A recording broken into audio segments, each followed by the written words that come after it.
fans, it's me, Umbra, the Winds Lodge prefect at the Grey School of Wizardry. Today I'm here with my two changelings. What's a changeling? Never mind. To discuss the art of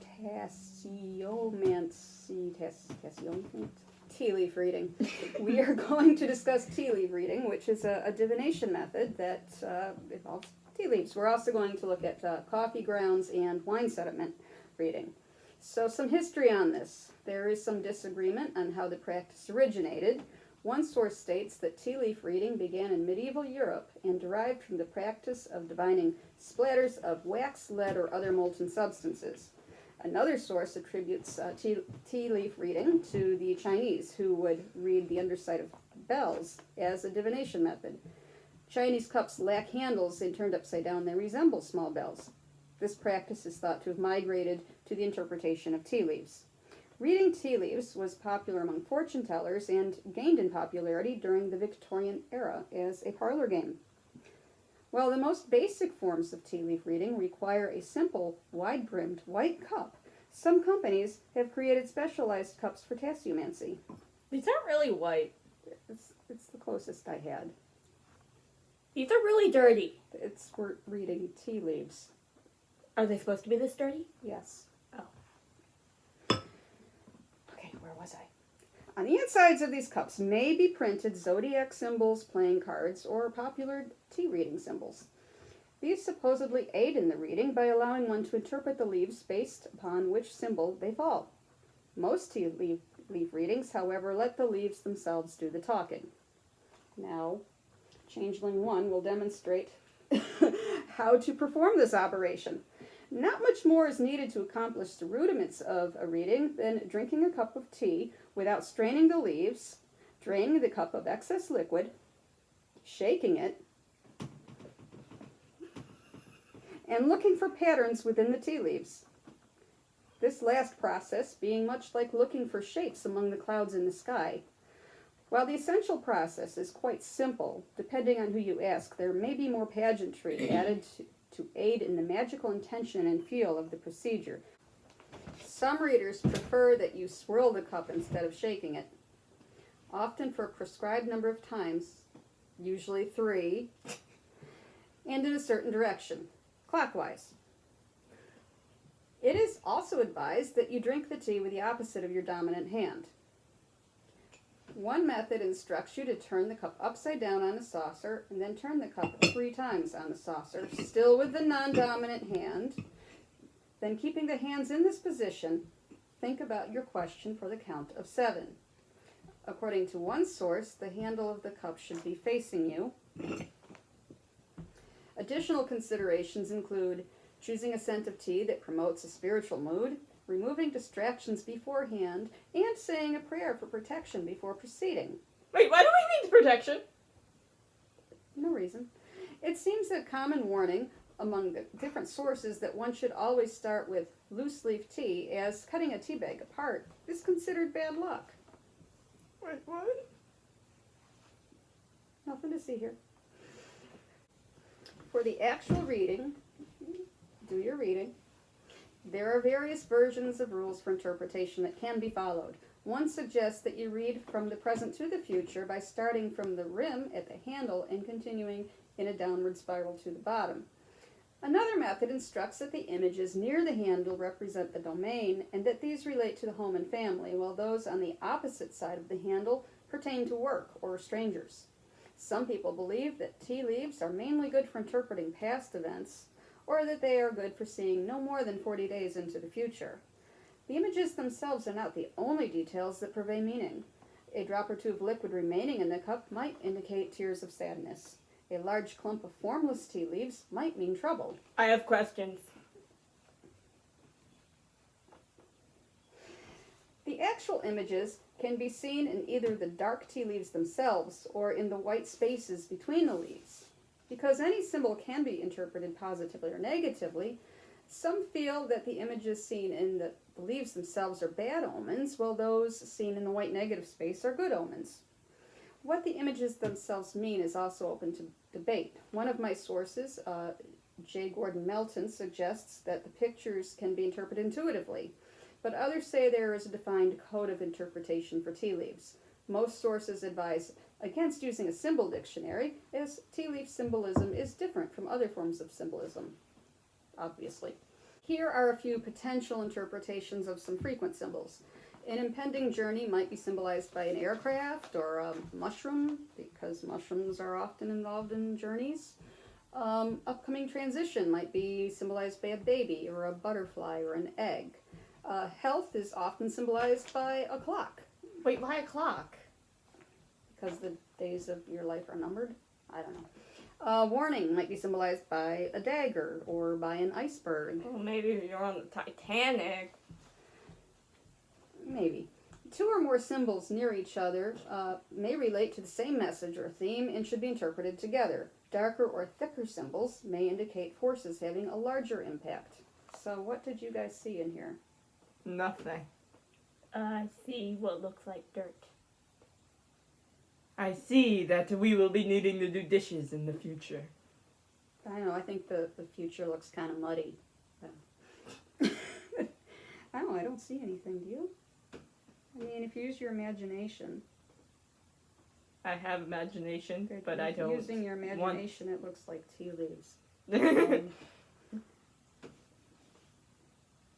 I don't know.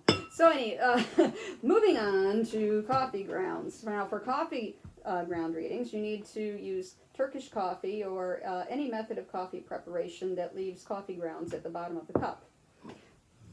Once the coffee has been drunk, one turns the cup upside down on the saucer.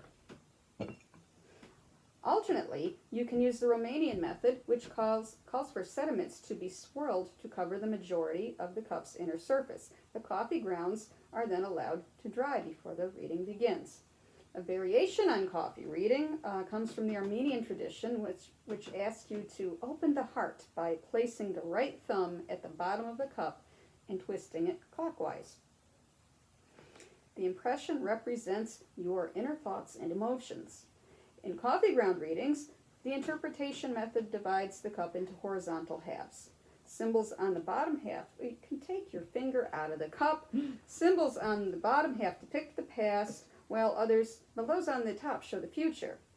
Vertical halves may also be considered. Right and left halves may indicate positive and negative responses, respectively. So what do you think about the coffee grounds? Do you see anything in there? It smells like coffee. It smells like coffee. I mean, it looks like a galaxy made out of coffee grounds. The universe of coffee. Sounds like my kind of place. I don't know. Okay. I was interested in the practice of reading wine sediment, which is called oenomancy. It is spelled Oenomancy, and you can see why that is a difficult word to pronounce. But I found relatively written about this form of divination. What I did find came from practitioner Alexandra Choron, and I hope I have her name pronounced correctly. She said to use red wine and check the bottom of the bottle for sediment when choosing your wine to use, which would have been helpful. The wine that I found didn't have any sediment in it. So the wine should be sipped while you are thinking about your question, and the last little bit of wine should be swirled upward 3 times in a clockwise direction. I think your wine would go flying all over the room. Delicately. The last little bit of wine should be swirled upward 3 times in a clockwise direction by the person performing the reading. Choron suggests that this is best to do under a full moon, as the moon's pull is thought to affect the wine. But is it a full moon? No. So whichever form of tasseomancy you use, whether you get tea leaves, coffee ground reading, wine sediment reading, I hope this art makes an entertaining addition to your divination practice. And I will be adding my list of sources to the notes below this video. And until next time, very blessed be. Okay. And now it's time for bloopers. Wide cup This isn't why. You messed it up! You messed it up! That's your fault that Okay, time! this part needs to go in the bloopers reel. We're gonna add a bloopers reel to the end. Yeah. Today, I want to share with you an essay that I wrote a number of years ago for our late Professor Artemis. It was for the Wheel of the Year class, that in the class that corresponds to the autumn equinox, so I thought that would be popular. Put the cat down. Turn the video off. I wanted to hold the kitty. Turn it off. Lodge prefect from the Grey School of Wizardry. I am here with my two changelings. What's a changeling? Never mind. And we are going to demonstrate and talk about the art of tea reading. We're also going to look at. Oh, dang it! I knew it! I Okay, knew start it over.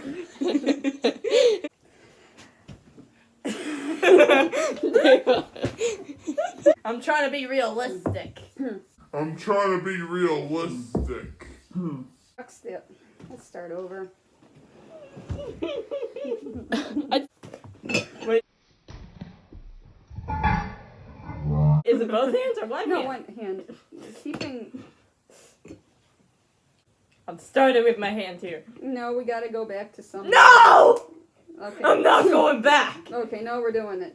We're gonna get it right this time, and then you take your hand away, and then I say put it back.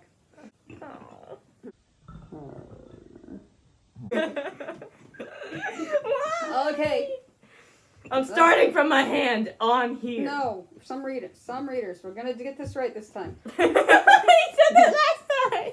I'm just... Yeah, stop this so you can eliminate. We'll get it this time. Last time. That's going in the bloopers. No, okay, start again. So, We'll get it this time. you're supposed to say, why do we need protection? Oh, I don't know. It's not scripted. It's not like it's scripted. I don't have a specific line. All I know, I'm supposed to act worried.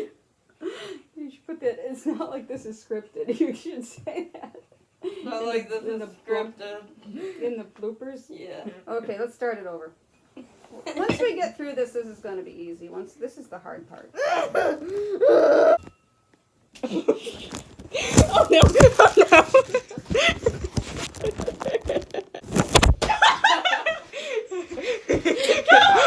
no! Refers to a reading known as. Let's start that over. And we are done.